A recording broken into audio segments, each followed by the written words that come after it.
Every organization has a story it hasn't told yet. A conversation that got avoided. A decision made without the full picture.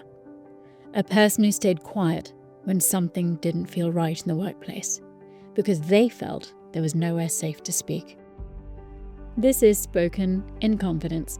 Real stories, honest conversations, conflict intelligence.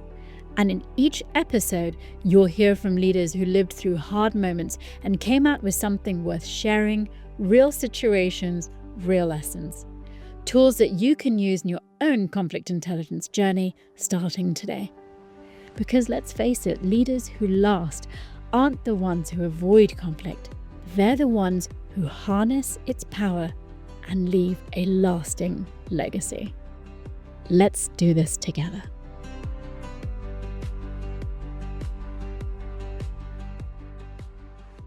Hello, everybody. Joining me today is Kristina Broumand, an amazing guest who I have had the privilege of knowing for over 20 years. We did the math when we were working together over 20 years ago at Troutman Sanders, which is now Troutman Pepper Locke law firm.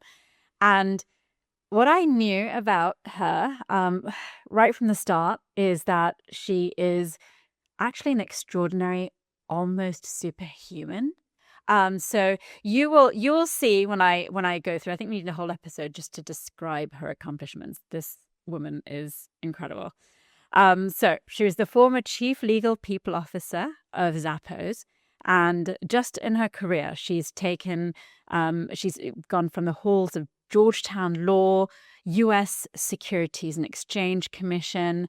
She worked with Caesars Entertainment and beyond. I can attest she does not have a gambling addiction, and she is absolutely amazing.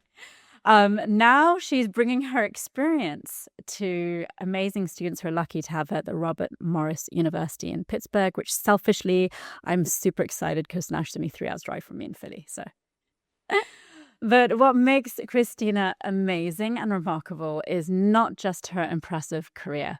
It's actually the legacy that she has built with every single choice along the way. She grew up in a farm in Pittsburgh, which right now she's actually in her childhood home in Pittsburgh on the farm, as you can see by the beautiful paneling for those who can see the video. She was raised by her mother, who is a nurse and who modeled a life of service, integrity, and quiet strength. I had the honor of meeting her at Kristina's wedding. What I admire the most about Kristina and close to my heart as an ombuds is that I love knowing that there are leaders like her that exist in a workplace that have a steadfast commitment to doing the right thing, even when it's hard. Her integrity isn't something she just talks about. It's something you feel with every single interaction. And she gives back to the community. And as far as I remember, she's always been a contributor to the Junior League. And she shows up for 3 generations of a family. I'm barely able to show up for one of my 3 children, but she does it for 3 generations and her pets. And she's just one of the most inspiring friends and colleagues I've the honor of knowing. Just to wrap it up in this summary of this amazing human, she's even doing this podcast recording while she's in the middle of a move from Vegas to Pittsburgh. So I am certain she's hiding her superhero cape from me. And I'm telling you, Kristina, I've known you for 20 years and I know I will find it. Thank you, Kristina, for joining me, my friend, on my first episodes and supporting my journey as well. And thank you for joining me in this episode of Spoken in Confidence. Well, thank you so much for all of those wonderful, beautiful, kind words. So the working theory, so we both know each other from our days back in Washington, D.C. The working theory when I lived in D.C. was that I must have clones to be able to do all the things that I want to do. And I wish That's I the secret. did. I wish I did because that would be marvelous. Maybe I could like 10x it then. And I'm just so honored that you even asked me to be here with you as you embark on your podcast. I'm so inspired by Ombudsana and all the work that you're doing there and all the work that you've done to date. And likewise, I think 20 plus years, we started out, I consider you a colleague at the time. I was on the legal side, you were on the HR side, but we were colleagues. And I was trying to remember, how did this even evolve into the friendship that it did? And it just like became natural that like our personal and our professional lives just kind of joined. And again, this is just so awesome to be coming back together in this way. Actually, I still remember the first moment of meeting you, and you were working diligently hard, and it was one of those doors, which was like a solid wooden door with no window. And I was coming in to like check in, and I was like, "Oh, there's someone in here at like 7 o'clock at night, and why?" But yeah, no, I'm so appreciate you. So thank you for joining me. Um, so, Christina, as you know, the purpose and my passion is, having amazing leaders like you leading the way is just so incredible. But what I also would love to learn and would hope you share with our audience is, what is your conflict moment? We have so many, you have so much experience. You've got experience in casinos, law firms, organizations, SEC, I mean, just everywhere across the US and global organizations.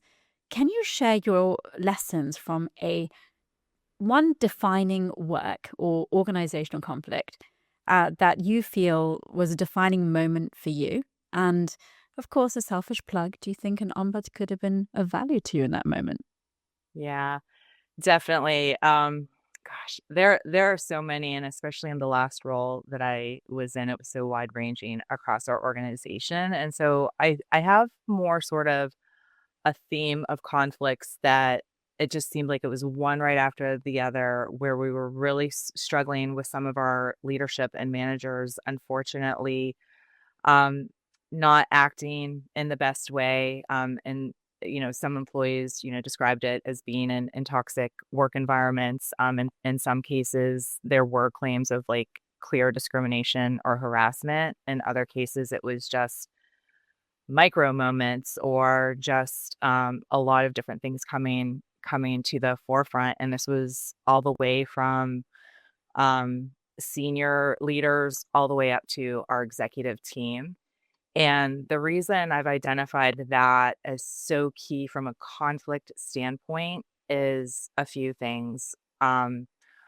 Our human resources team had undergone quite a few changes, and I'm trying to remember now, I want to say like the fourth leader in 3 years or something like that. It was wild.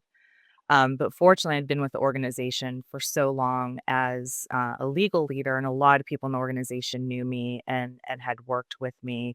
And one of the things that we really wanted to do was have employees be comfortable with speaking with us.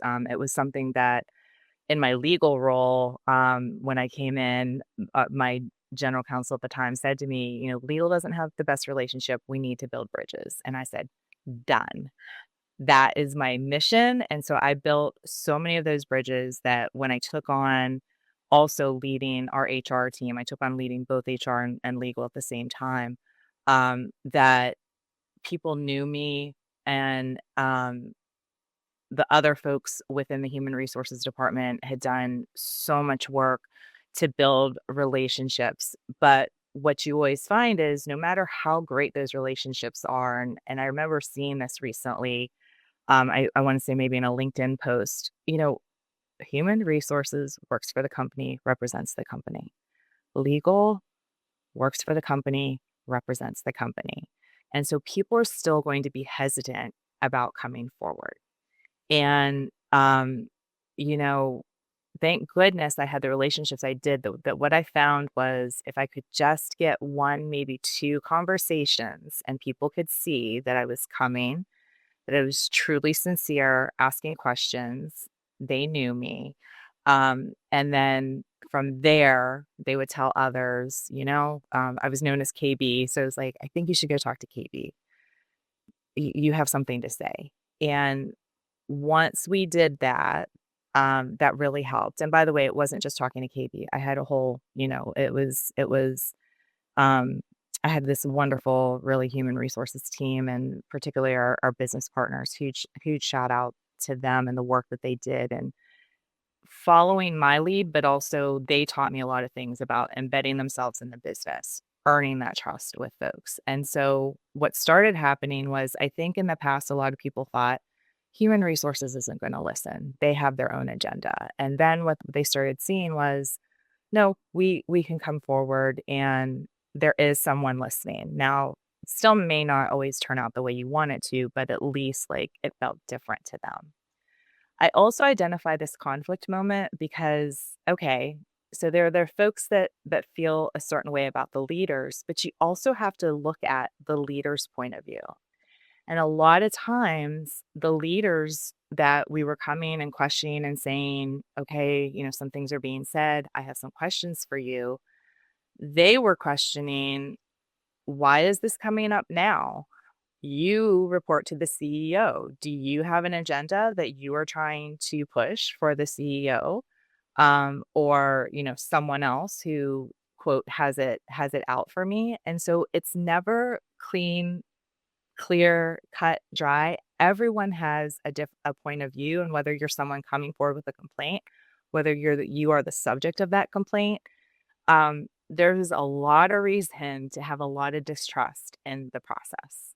And especially when you know that the person you're talking to has a history at the company, has different relationships. And so that's where, as I've learned more about, the work that you have done and speak up culture, that yes, absolutely, having an ombuds program, having somewhere where folks know that it's more of a neutral space that they can go to would have helped immensely. And, talk about, you talk about my integrity and doing the hard things. I mean, it's just something I've had to learn, like you sit there and you're like, oh my gosh, I don't want to have this conversation. Well, I with don't 3 want to do this. generations, I don't blame you. Managing that, I can imagine. But, you definitely got that quiet strength, thing going for you.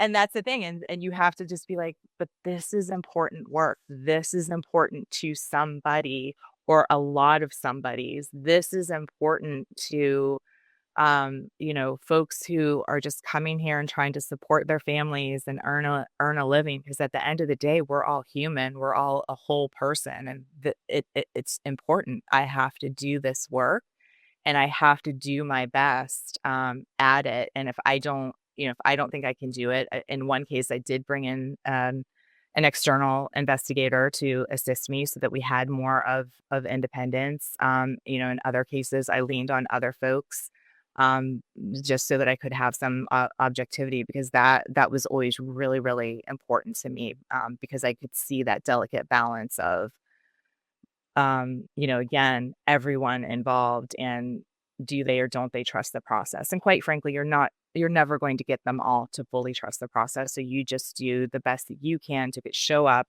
be as empathetic as you can, and listen as best you can. And I think what I appreciate the most, from what you've shared, Christian, in that story, thank you so much for sharing that vulnerable story with us. I think it's so important to emphasize the fact is that they are lucky to have you as someone who genuinely wants to listen, has the right mindset, leading with integrity and trust, but they also didn't know you coming into the organization. So we're putting a lot of trust on and hoping that the CHRO, the HR person, whoever the formal is, informal channel, has that integrity and trust and no agenda and truly wants to listen and won't use that for their own purposes. And I will say that really resonated with me, especially as an ombuds, because what we provide is essentially the stable space that our job is to be completely independent from those agendas, to be that place where there is no judgment and we will listen.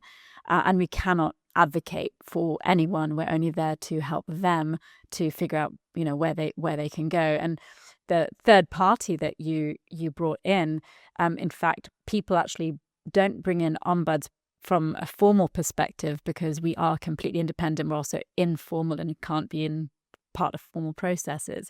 But we have seen when there are something of like a fractional ombuds or a third party coming in, that independent resource is someone who can speak truth to power and is paid to say what's uncomfortable. So I can see why, of course, maybe I have a bias here. I can see why people would want to come and speak to you.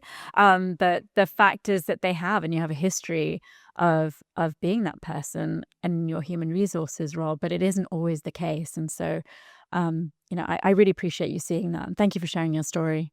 Yeah, of course. And I do want to mention one other group of people within the organization that I think is also true. And those are the folks that, as the process is happening, that are technically outside of the process, but the ripples will affect them. And it's just as important for them to feel comfortable because, maybe it's if you are investigating a leader, it's the leaders that are their colleagues or work next to them, and they're sitting there saying, "Oh my gosh, this happened to this person. These conversations are going on over here. Is this coming my way too?" And that's where, yeah, if you have something like that informal ombuds program, someone where they could just go and have a conversation too and say, "I'm feeling really nervous about what's happening in the organization right now. I don't necessarily have a conflict or anything to do, but I just need somewhere that I can go and talk." And there's just that those are all the layers that I think get missed sometimes because you can just have a narrow view. And one of the things I always wanted to do is really understand and have like that all encompassing, like, looking at all the folks and what is the impact. And impact wise, I mean, it's so important to also recognize that ripple effect. If one leader or one supervisor reacts in a way that could have an effect of shutting down someone from speaking up. People talk, as we know, the whispers within organizations or the water cooler or whatever that might be. It doesn't take long to then set the tone for people to say, well, I'm not going to speak up if that's what happened when they went to speak to that person. And maybe staying silent is the best way. And that's when people choose to make other choices and unfortunately lose the top talent that the organization truly needs. But so that leads me a great segue into my second question, which is about safe spaces. So one of the close to my heart is we talk about, psychological safety. We talk about speak up culture. Ultimately, Ombuds is actually completely independent, but also judgment-free zone. We don't take sides. But most importantly, we can't force someone to speak up as well. That's their choice and whether they do. So as someone who has served as advisor, general counsel, CHRO, you've seen multiple sides of how organizations handle conflict. How have you personally created an environment where people feel safe to raise concerns? Because I know that Zappos did not have an ombuds program, and I think SEC and federal government, there are many organizations that do, and universities that do. But just curious how you personally have led that and created that for every organization. Yeah, it's I have these words that lead me all the time, and a big one for me in both my personal and professional life has been presence.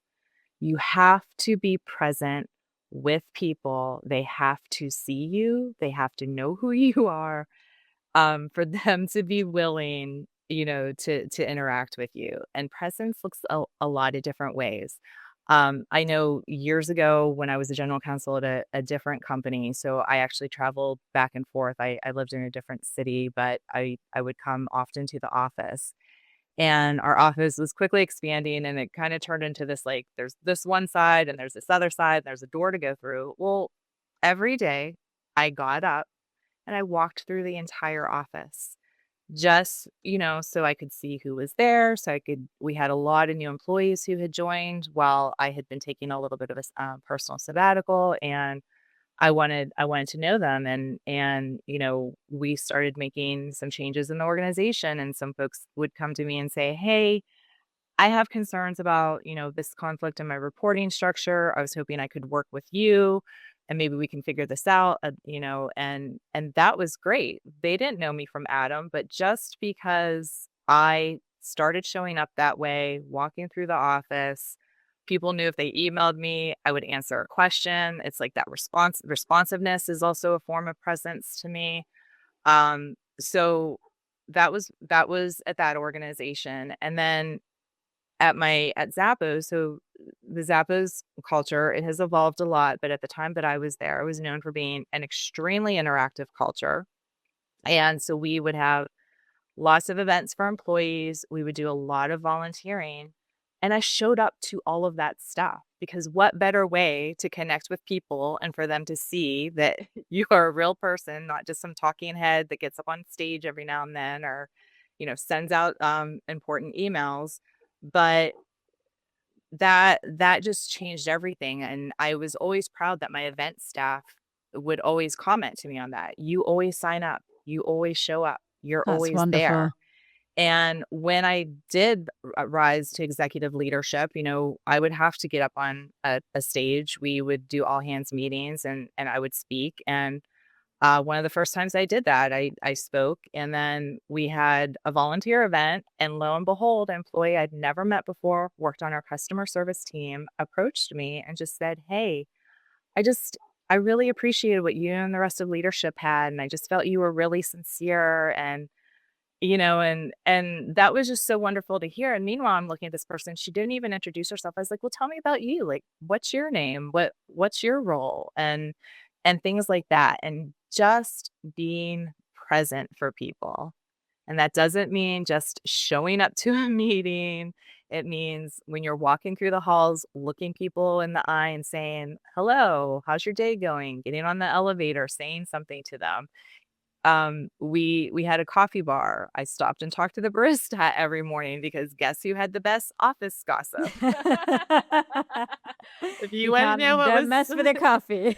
yeah, I was like, and I could hear, and then I could see like, okay, this information's going around and that might not be quite right, or this is going around um, but really it's just that being there and showing people who you are outside of just your work self. And one of the things about Zappos that Tony Hsieh always said was he wanted people to be able to bring their whole self to work. And one of the best compliments I actually got was from one of my colleagues on the legal team who one day she just decided to compliment everyone on the team. How awesome is that to be in a team like that? And she said, "I think of everybody, Kristina is probably the one who does the most of bringing her whole self to work." And I was like, "Wow, that's awesome." And that But means you that don't just what bring I'm your trying to whole do. self, it's your best self, right? Because obviously, Thanks. yeah, and I will say that, you know, I think it's your calmness that you talk about, that quiet inner strength. And you're not someone who is looking for the stage and accolades. It's always been a quiet leadership, and I really think that that is your strength and why people feel comfortable to speak to you as well, than possibly others as well.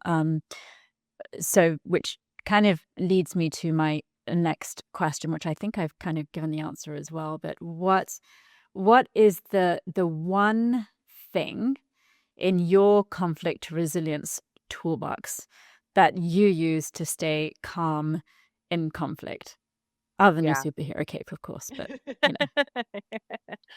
you know. It's empathy, and um it's also, my brain works so quickly, and I am someone who get me in an excited moment, I will like cut you off. I'll have so many things that I want to say, but I've learned to lean into the quietness and to sit and listen. And, as a child, I was more of an introvert and I always observed. And so I also like to observe what's going on. And then I throw that empathy on top. And I think being a parent teaches you so much about empathy and having to see the world in a different way. And particularly as I got more involved in assisting with employment situations, first as an attorney, and then when I became a CHRO, I would always talk to my folks, they'd be like, why is this happening? Why is this person doing this? Why are they acting that way? And I would say, well, put yourself in their shoes, because that's what empathy is. It is seeing it from the other person's point of view. Think about what is going on with them right now. Maybe you don't even know what's going on with them right now because you don't go home with them and see what they're dealing with. And in some cases, and there was one time, my folks took my lead and they set up a meeting and they found out, someone was dealing with a substance abuse problem, and it was real. And it was, and unfortunately, it didn't work out for that person ultimately to stay with the company. But at least once they took the time to understand what was really happening and what the struggle was, it was like, and I just remember the look on their faces when they came back, and I could see what they were feeling after talking to that person. And it can be that, and it can even be, there could be wonderful things going on in someone's life. Maybe they've met a new significant other, maybe they have a baby on the way, maybe they're getting married, and so they look different at work right now because they're focused somewhere else in their personal life, and it's a happy moment for them. And so it's always just sort of understanding what's going on with anyone and wanting to have that understanding, like stopping, giving the space. Anytime I talk to someone. Yesterday I was talking to someone just in a business meeting. We were catching up, and they have a 6-month-old baby. I was like, "How is she? Like, what's going on?" Anytime I see someone, I wanna know what's going on. So I know what's going on with your life. And they said to me, "Yeah, my life is work, gym, baby." And I'm like, "Oh my gosh, okay, that's a lot." And in my mind, I'm like, "Oh gosh, I hope you're doing something for yourself, like, beyond just the gym and, and the baby." But and that is a huge part of it. And by the way, with that empathy, I just gave a little clue too, which is I used to talk a lot about self-care. It was I this, I adopted my children out of foster care. And one of the things they always talk to us, because you get so wrapped up in parenting, is a self-care moment. And when I talked to my folks, particularly my leaders, one of my favorite questions was, what have you done for yourself lately? Because we can only show up as our best selves if we're taking care of ourselves. And, it's easy. And I'm not always the best at this, but I do try to, think of it for myself. Or, if my family is really, they know the warning signals to be like, "Hey mom, I think you need to go take a break." Things like that. So I think it's all of that. And to me, empathy is like the best word that describes all of that. Well, empathy, you can't serve from an empty vessel, as they say, but practicing the pause. And these are all things which I would always share from a standpoint of being a leader myself, that for people who come for help, that you do need to first make sure that you're practicing calm in conflict, so that you are truly calming your frontal, you're not going to fight or flight stage, and you're actually coming to a point where you're actually engaging the logic and calm when you're addressing the situation. So that's your superhero cape then. You've always had it. So I'm like, at least I've learned it along the way. But I'm like, yeah, I guess maybe it was a farm. Did you learn this in the farm? I don't know how. It I was a lot of, yeah, it was a lot of, so there's a lot of things about working on a farm where you see everything from the moment of tilling the soil and planting a seed and seeing something grow. And then we ultimately would sell our stuff at farmers markets. And then, there's just sort of a resilience and a hard work and a thing. And the wonderful thing was I grew up alongside my grandfather on the farm, and he was a mechanic, and he was a sort of Mr. Fix-It. Oh, And I have yes. found that That's where I'm you get it. yeah, like I kind of had that, plus having other members of my family, like my mom, the nurse, who's a caretaker. And I just had all these wonderful role models who were teaching me all these wonderful things about resilience, about, taking the time to do something with care, taking pride in what you do.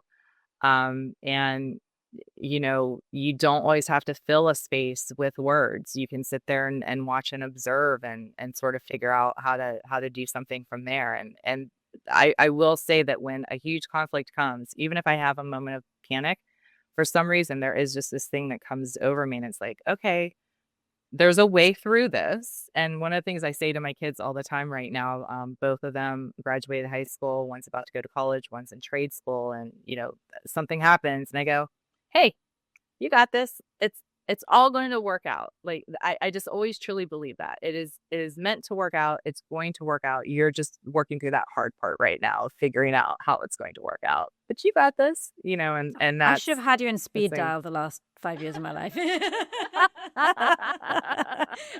I'm so glad you're only 3 hours away now.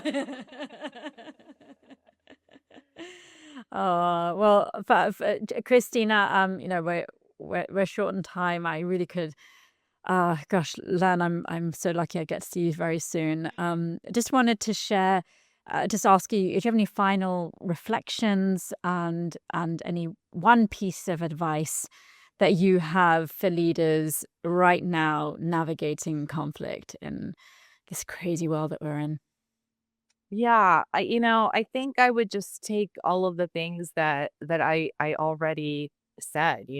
Take the time to be present with people. And that can look, it doesn't have to be my model. That can look however is most comfortable for you. I mean, sometimes literally I would show up at work and colleagues would have left me a post-it note that said, they left earlier than me, have a great night. And something like that can have such an impact on someone, in addition to just, showing up to an event to volunteer. And then I think that next piece of the empathy and really taking the time to ask someone, it can be, how are you doing? Or like I said, the first thing I wanted to know yesterday in that meeting was, how's the baby? Because I know that that's important to the person that I'm talking to. And then, take those pieces together and take that time to just stop, give the person space, listen, and take their cues, of where to take something. I just feel like that's the best way that you can build those relationships and build a lot of bridges and build the trust. And it will, like, you will figure out, if you are in a conflict, the way through, because you've taken the time to really do those pieces.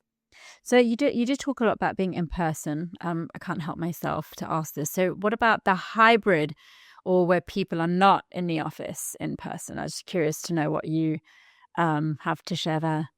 Yeah, that is a great point. So I am someone who enjoys being in person, but I did work, obviously we all COVID, we worked remotely and did hybrid. Actually, when I went back to the office, even though I was there a lot, we had a lot of folks who were hybrid. And so I was very deliberate. And this is another important thing about presence. So like I said, it can be a post-it note, it can be an email, it can be a Slack message. It can be a lot of different things. For me, especially when I became CHRO, I always made clear that if someone wanted to talk to me and wanted my time, they could have it. All I really asked was, you please give me a heads up. It doesn't have to be a formal agenda, but I would just like to know, what is it that are we going to talk about? And so sometimes it would just be an employee that was working through something and they wanted to talk to me. I took a lot of time with, so we had different levels from manager, senior manager, director, senior director, all the way up to our executives. And anyone who asked me that wanted to be mentored, could be mentored, and they didn't have to be in office for that. And we would, they would let me know, and I would say, okay, like, what is it that you want out of a mentoring relationship, and how often would you like to meet? And I made space for them on my calendar. I had my personal assistant work with me, and we would sort of work that in. And sometimes we were like this on video, or we were in person, and that's just the way it worked. And I think another really important thing was, because we did have a lot of people who were hybrid. Another thing that I always have done was, when I found out someone was hired into the company, and maybe I was a part of their interview process, or they were a new leader to our company. Once it was announced they were hired, a lot of times I would just reach out on LinkedIn and say, "I'm so excited you're coming to Zappos. I can't wait to meet you." And then when they got here, I would reach out, or if I saw them in person, and would just introduce myself, and again, just say, like, "I'm so excited that you're here." And just doing stuff like that, again, you're creating a presence, and it's just sending a message, and making that space for people. And I remember there was a woman, we would do introductions at, like, new hire, and so she really enjoyed getting to know me, and I think we talked over Slack. We might have even met over video once. And she was a new buyer in our merchandising organization. And when we had a big company-wide event, and just about everybody was there, and she came up to me, and I was like, "Oh my gosh, Tiffany," and I know that felt special to her, and it felt special to me. We had another person who joined our organization, and unfortunately, she had a death in her family, and she also was at that event. I went and sought her out and said, even before that, when I found out her father passed away, she barely knew me. I was sending messages saying, "I'm so sorry for your loss. Whatever we can do to support you, let us Wow. know." And then when I But saw you her in kind of you person, I made also sought her yeah, out. what I'm hearing is you basically you talked about in the beginning, we talk about how we seamlessly went from professional to family. I think that's what you and I share, is and perhaps for me as an immigrant coming to America, I almost also grew up with, my father always having colleagues over at our home. So for me, working with people was also, you spend so much time together, you do become family. And I've always brought that to every interaction that I've had. And I think you and I gelled on that. It actually isn't the norm in most organizations and in corporate America. It's just not the culture in some locations. So now I know ultimately what made us connect in this Yes, cold yes, law yes, firm yes. environment where I Yeah, was and checking yeah, and things. it's Anyway, for me, it's also, even I have folks, I used to work with, and maybe I am not in contact with them all the time, but every now and then I'll send a text message like, "Hey, this made me think of you. How are you?" And I have a couple of people who, they were very deliberate. When I just did my most recent career transition, I had a lot going on personally, and they would just be like, "Hey, checking in. How are you doing?" And that meant so much to me. And when I get a chance, I check. I say to them, "Hey, here's our check in. What's going on in your life? I'm thinking about you." And yeah, so you don't have to be with people, and be in person. One of those people, we live closer to each other now. I moved to the East Coast, but we're across the country from each other. And yeah. as soon as we start It didn't feel texting, like, yeah, it's like pick up where you left off. Yeah. yeah, so you don't have to be, presence does not mean in person. It means connecting in some way. Our children make us realize how long it's been when we see, wow, still have pictures of you holding Sahil at Yes, I 16. know. Anyway, Christina, what you shared, especially about being present with your people, is something that really every leader in this room should really be thinking about. So I just really appreciate your lessons, and I'm so, so grateful for you being here today. To the audience and listening in on our session today, my challenge to you today is this: identify one place in your organization where the information isn't flowing the way it should, and ask yourself, what is it costing you and your organization. If we could put Kristina clones in every organization, maybe that is the solution. But as she said, that wasn't an option. But what is that? That's where the opportunity for growth lives, where information is not flowing the way it should. We can help. So please don't hesitate to reach out to me at Ombudsana International, ombudsana.com. Kristina, thank you so much for joining me today. And I appreciate you. I can't wait to see you very soon. And I will have your cape in the mail ready for you. Thank you so much. And thank you for creating this space for everyone. Thanks, Kristina. Thank you so much for being here. Every episode is a chance to add to your conflict intelligence toolkit. And I hope today gave you something you can take back to your organization and to your leadership. Share this episode today with someone in your life who you think needs to hear it. This is Spoken in Confidence, real stories, honest conversations, conflict intelligence. I'm Sana Manjeshwar. Until next time.